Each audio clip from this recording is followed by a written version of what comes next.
Total 40টা পদের মধ্যে কোনো একটা পদে যদি বৃত্ত ভরাট যদি ডাবল হয়ে যায় অথবা ভুল হয়ে যায়, শুধুমাত্র ওই পদের ভোটটা কাউন্ট হবে না, কিন্তু ব্যালট পেপার মানে রিজেক্ট হবে না।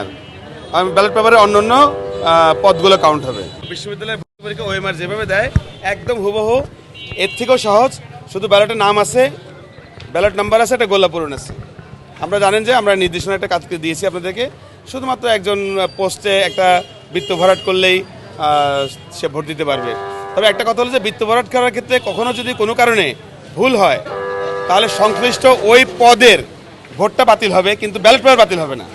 আমি আবার বলছি, 22টা 26টা পদের 30টা এবং হল সংসদের 14টা পদ, টোটাল 40টা পদের মধ্যে কোনো একটা পদে যদি বৃত্ত ভরাট যদি ডাবল হয়ে যায় অথবা ভুল হয়ে যায়, শুধুমাত্র ওই পদের ভোটটা কাউন্ট হবে না, কিন্তু ব্যালট পেপার মানে রিজেক্ট হবে না।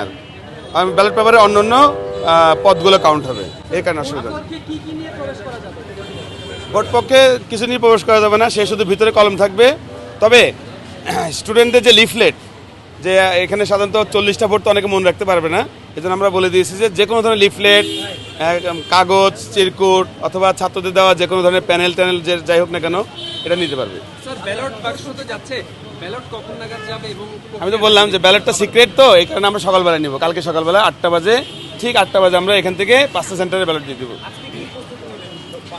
আজকে ব্যালট পেপার ছাড়া ব্যালট বাক্স, কলম, কাগজ, জনবলের তালিকা, তারপরে যত ধরনের অফিসিয়াল ইউটেন্সিলস, প্রস্তুতিমূলক যা যা বলা যায় আমরা সব দিয়ে দিচ্ছি।